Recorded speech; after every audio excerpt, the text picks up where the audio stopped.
Former NFL player and Democratic U.S. Representative Colin Allred, who disagreed with his party on President Joe Biden's approach to the U.S.-Mexico border. In this video, I will read the NFL news sourced from the Time website and provide a conclusion of the news. Emerged victorious in the Senate primary on Tuesday. This win boosts his bid as an underdog candidate looking to challenge Republican Senator Ted Cruz. Allred successfully defeated his primary opponent, State Senator Roland Gutierrez, who gained attention for advocating for stricter gun regulations following the Uvalde school shooting and appealing to the more liberal faction of the party. "We don't have to be embarrassed by our senator," Allred said in a speech to supporters. "We can get a new one, and that's what this is all about." No Democrat has won a statewide office in Texas in 30 years, the longest losing streak of its kind in the U.S., despite that Democrats believe Texas and Florida are their best shot for upsets in November as they try to preserve a slim 51-49 advantage in the Senate. The majority of voters in West Virginia,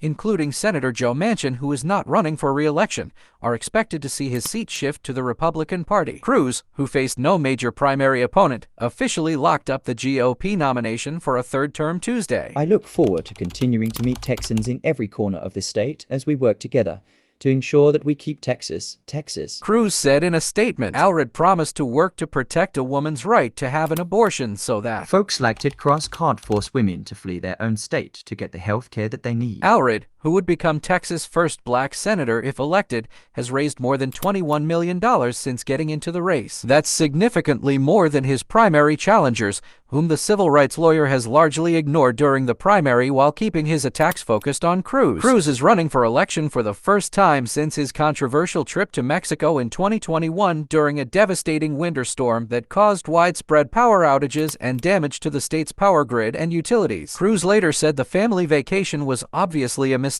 Democrats, including Allred, have attacked Cruz relentlessly for it. In conclusion, Colin Allred's victory in the Senate primary sets the stage for an intense showdown with incumbent Republican Senator Ted Cruz in the general election. Allred's success in defeating his primary opponent and his strong fundraising efforts indicate he is a serious contender in the race.